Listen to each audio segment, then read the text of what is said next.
In Buenos Aires, tens of thousands flood the streets.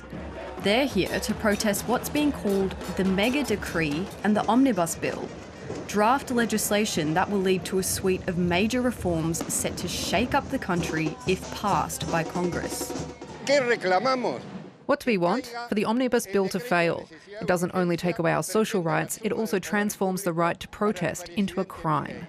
Appointed in December, far-right libertarian Javier Milei promised spending cuts and more privatisation as a solution to the country's crippling debt and spiralling inflation, which now sits at 211%.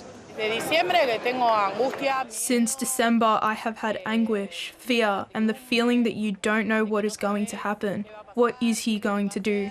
Milei is seeking the expansion of presidential powers and the scaling back of workers' rights.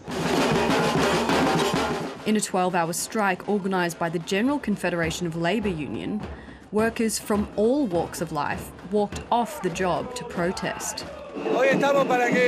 Today we're here to keep the trains running so that they can continue, because we've already lived through the 1990s when we had many cuts and many railway workers laid off. Since December, public works stopped and 50% of the workers in the construction union were left jobless. In Mexico City, protesters also rallied in support, and trade unionists in Peru gathered in front of the Argentinian embassy, chanting, "Argentina is not alone." Despite making waves in other parts of South America and bringing Buenos Aires to a standstill, Milei's government vowed to stick with its reform plans. We can't hold a dialogue with those who don't want the country to prosper. It's hard to talk to those people.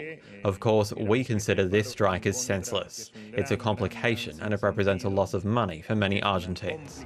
The omnibus bill is still being discussed in Congress's lower house, with a vote expected in the coming days. Madeline Lo-Booth, ABC News.